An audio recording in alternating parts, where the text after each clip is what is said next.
This is how you check the valve timing and your valve lash on your 50 or 70 cc motor, because a lot of people, for some reason in this last week, have been having problems with it, so I figured I'd have them all out at once. First, you make sure that you're at top dead center on the compression stroke, or at least close to it if your valve timing is off. What you gotta have is your tappet covers off. Cam sprocket cover off comes off the bolt that goes all the way through here, the long one. Unscrew that and then tap it out. I took the spark plug out to make it easier to turn over. You need to be able to see the marks on the flywheel. So set it to T, and then set it to the T mark, which I have marked in red here.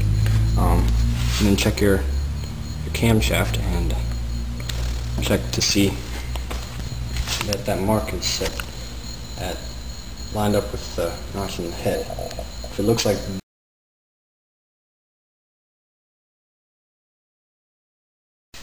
then it's wrong. It's at valve overlap, and both of the valves are open, which you can see here. Both moving when I rotate the crankshaft, so they're on valve overlap. So what you want to do is you want to rotate the crankshaft another one rotation, which is a half rotation on the cam, and then check to make sure that the circle mark is lined up perfectly with the head, with the notch in the head.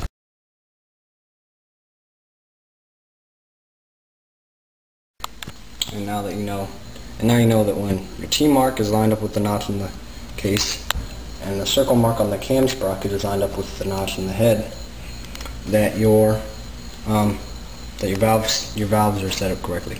Unless of course you have the newer motors, which is what I'm sure that all the people have, and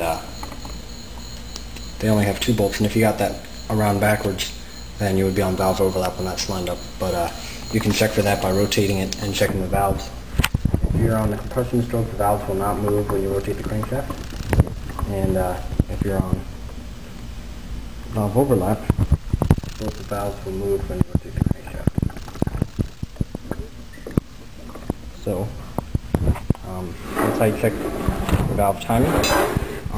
You want them to be perfectly lined up, or sometimes they're off by a tooth. If they're off by a tooth, you want the circle mark to be up 1 tooth or down 1 tooth. But if you can get it, or it's going to be a half tooth.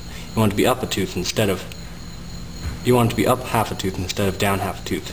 Up half a tooth retards the cam timing, which improves engine response, but you only want to set it above if you can't set it exact. If you can set it exact, do that.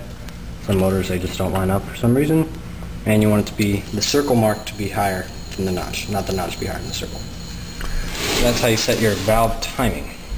To check your valve lash, once again you got to make sure you're on the compression stroke, not valve overlap. So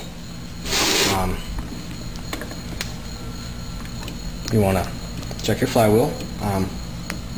If you're on valve overlap, it'll be tight at top dead center, and if you go on to and if you're on compression stroke, it'll be nice and loose at top dead center. And you'll also feel compression going up to top dead center on your compression stroke, unless you have your spark plug out.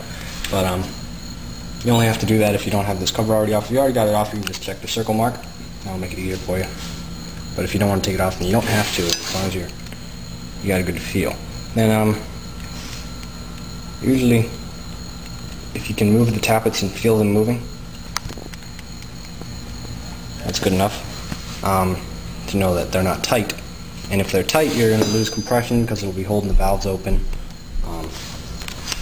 But if they're loose, that's fine. If they're too loose, then you'll have a ticking sound when the motor's running.